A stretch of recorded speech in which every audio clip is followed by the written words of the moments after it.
जी तो दोस्तों, आज की वीडियो में आप लोगों को बताने वाला हूँ ये जो 3 पिन जो लगते हैं इसके इन्वर्टर कंप्रेसर के ऊपर, इसको आपने कैसे लगाना है। आज की वीडियो इसी पे डिटेल से बनाने वाला हूँ। अक्सर आप लोगों के माइंड में यही होता है कि ये पॉइंट की डब्बी कैसे लगनी है, ऐसे लगेगी या ऐसे लगेगी। आप लोगों को आइडिया नहीं हो पा रहा होता, इसी वजह से आप लोगों को अक्सर कमेंट आते हैं कि यार भाई ये इसके ऊपर वीडियो बनाएं और मुझे बताएं कि ये कैसे लगेगा।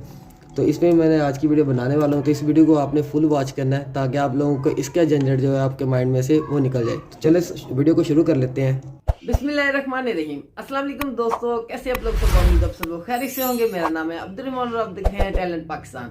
दोस्तों, सबसे पहले आपको बता दूं, आपने कंप्रेसर को जब आपने ये किट लगानी है उससे पहले आप लोगों को 100% होना चाहिए कि आप लोगों का ये कंप्रेसर जो है वो बिल्कुल ठीक है। तो आपने क्या करना है, आपने कंटिन्यूटी पे मीटर को सेट कर लेना है। उसके बाद आपने पॉइंट चेक करने हैं। पॉइंट चेक करने के बाद ही आपने इसको लगाना है। अभी आपको आगे बताऊंगा कि इसको आपने किस डायरेक्शन में लगाना है, कैसे लगा सकते हैं या किसी भी साइड पे लगा सकते हैं। अक्सर आप लोगों के माइंड यही रहता है, तो इसलिए वीडियो को फुल वॉच कीजिएगा। है तो छोटी सी वीडियो, आप लोगों के लिए बहुत नॉलेज है इसमें। तो फिलहाल मैं यहाँ पे कंटिन्यूटी पे सेट करके इसको मीटर पे चेक कर रहा हूँ और आपको बताता हूँ कि इसको आपने कैसे डिटेक्ट करना है।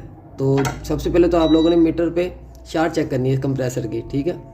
शार्ट कंप्रेसर होगा तो आपने इसको किट नहीं लगानी और आपने कोई भी इसको किट लगा के स्टार्ट नहीं करना। कि आपके सामने अभी ये कोई भी कहीं पे भी शार्टिंग नहीं है, तीनों पॉइंट ठीक चल रहे हैं। और यहाँ पे जो अगर मैं आपस में इसको अटैच करूँगा तो ये तीनों पॉइंट आपस में चल रहे हैं। अभी आप लोगों के माइंड में यही है कि तीनों पॉइंट तो चल रहे हैं, अब कैसे पता चलेगा कि मोटर भी इसकी ठीक है कि नहीं। इसमें मज़ामत होती है, ये आप देख सकते हैं कि अभी ये मैं इसको आपस में अटैच कर रहा हूँ यहाँ पे, तो ये 12 पॉइंट आ रहे हैं यहाँ पे, ठीक है। देखिए 12 पॉइंट आ रहे हैं, ये शारिया ज़ीरो है, आप लोगों को लग रहा होगा 120 है, मतलब 12 पॉइंट आ रहे हैं। यहाँ पे देख सकते हैं आप। अभी मैं दूसरे पॉइंट पे चेक करता हूँ, यहाँ पर भी 12 पॉइंट आ रहे हैं, देख सकते हैं आप, ठीक है। अगर मैं इसको यहाँ पे भी अटैच करता हूँ आपस में तो यहाँ पे भी तकरीबन 12 पॉइंट आ रहे हैं, आप लोग देख सकते हैं। तो इसी तरह इनकी मज़ामतें जो वो सेम होनी चाहिए। अगर ये सेम होंगी तो ये बिल्कुल एक्यूरेट होगा। अगर ये फिर भी कंप्रेसर नहीं चलेगा, तो ज़ाहिर सी बात है ये सीज प्रॉब्लम भी हो सकता है या प्रॉब्लम मोटर के अंदर भी हो सकती है कि हीट अप हो, उसकी वजह से ये अच्छे से काम नहीं कर रही। अदरवाइज़ ऐसे चेक करने से कन्फर्म हो जाता था कि कंप्रेसर ठीक है।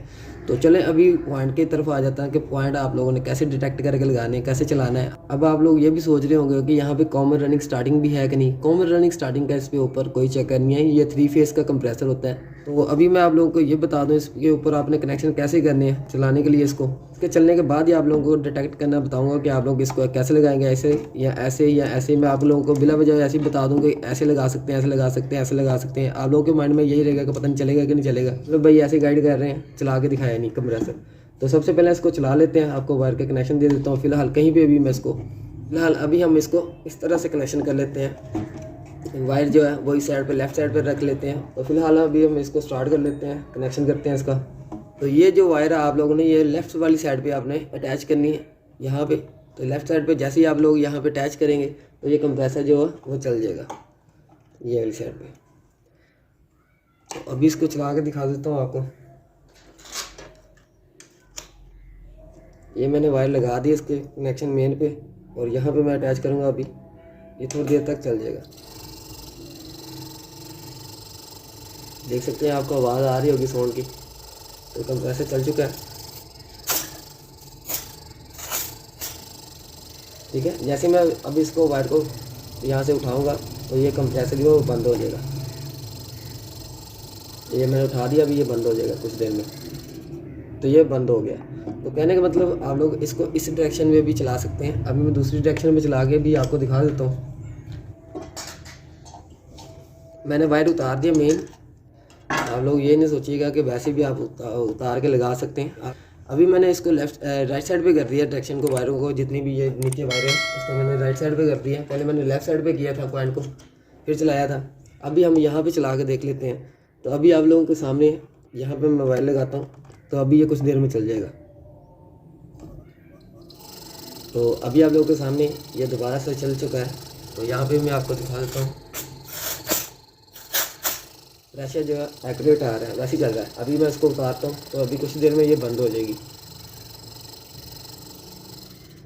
तो ये अभी कंप्रेसर बंद हो गया। अभी मैंने मेन फिर से उतार लिया। अभी आपको तीसरी साइड पे भी डिटेक्ट करना बता देता हूँ। आप लोगों ने फिर भी एहतियात करना है कि इसके वायर के ऊपर आप लोगों का कहीं भी हाथ ना लगे, क्योंकि इसके कैपेसिटर के अंदर अभी भी करंट होगा, उसकी वजह से आपको शॉर्ट पड़ सकता है। तो आप लोगों ने एहतियात करना है वायर के ऊपर आपका कहीं भी हाथ नहीं लगे। तो अभी जो तीसरी डायरेक्शन है वो भी मैं लगा के आपको दिखा देता हूँ। तो यहाँ पे आप देख सकते हैं मैंने अभी इसकी वायरों की जो डायरेक्शन है वो मैंने ऊपर वाली साइड पे कर दी है। अभी फिर से मैं कनेक्शन यहाँ पे कर देता हूँ। मैंने मेन पे वायर लगा दी है। तो अभी यहाँ पे मैं इसको डिटेक्ट कर लेता हूँ। यहाँ पे फिर से मैंने अटैच किया है अभी इस वायर को। तो ये आप लोग देख सकते हैं कंप्रेसर जो है वो फिर से चल चुका है। ठीक है, तो अभी मैं वायर को फिर से उतार देता हूँ। तो अभी कुछ देर में ये बंद हो जाएगा। अभी ये ऑफ हो चुका है। तो यहाँ पे मैंने अभी इसको उतार दिया है मेन स्विच को भी। अभी मैं इसके जो वायर हैं वो भी उतार देता हूँ। तो अभी यहाँ पे जो मैंने मेन यहाँ पे डिटेक्ट की थी, ये आप लोगों के माइंड में यही नहीं रहना चाहिए कि आप लोगों ने वायर ऐसे लगानी है 100%। ये मैंने डायरेक्ट चलाने के लिए यूज़ किया था। आप लोगों को बता दूँ कि यहाँ पे आप लोग दूसरी साइड से भी आप लोग यहाँ से भी इसको मेन दे सकते हैं। यहाँ पे आपको बता दूं कि यहाँ पे जो मैंने मेन लगाई थी ये फाइनल नहीं है। यहाँ पे 2 से 3 मरतबा आप डायरेक्शन चेंज करके भी लगा सकते हैं। वो आप लोगों ने मेन वायर कैसे लगानी, कैसे अटैच करनी, इसमें मैं नेक्स्ट वीडियो इंशाल्लाह डिटेल से बनाऊंगा। यहाँ पे मैंने ये वायरें जितनी भी लगाई थी ये मैंने डायरेक्ट चलाने के लिए लगाई थी। इस पर आपको बताऊंगा कि आप लोगों ने जो फ्रिज के अंदर कनेक्शन करने है वो कैसे करनी है। अगर आप लोगों ने डायरेक्ट इसको चलाना तो किस तरह से चलाना है उसमें भी मैं डिटेल से वीडियो बनाऊँगा। तो अभी यहाँ यानी कि कहने का मतलब यहाँ पे मेरा यही है कि आप लोग इसको जिस तरह से मर्ज़ी लगा सकते हैं। आप लोग इस डायरेक्शन पे भी लगा सकते हैं, इस डायरेक्शन पे भी लगा सकते हैं, और इसे ऊपर वाली साइड पे यहाँ पे भी इस डायरेक्शन पे भी लगा सकते हैं इस जैक को। अक्सर आप लोगों के माइंड में यही रहता था कि यार ये जो जैक वो किस तरह से लगेगा। तो उम्मीद है आप लोगों को अच्छे से समझ में आ गया है। तो बस दोस्तों आज की वीडियो में बस इतना ही है। अगर आप लोगों को वीडियो अच्छी लगी है तो प्लीज़ इसे लाइक कर दीजिएगा, शेयर कर दीजिएगा और एक प्यार से कमेंट भी कर दीजिएगा। चैनल को सब्सक्राइब करके बेल आइकॉन भी ऑन कर दीजिएगा ताकि आप लोगों को हमारी हर आने वाली न्यू वीडियो की नोटिफिकेशन मिलती रहे। तो अपना बहुत सारा ख्याल रखिएगा, दुआ में याद रखिएगा। अल्लाह हाफिज़।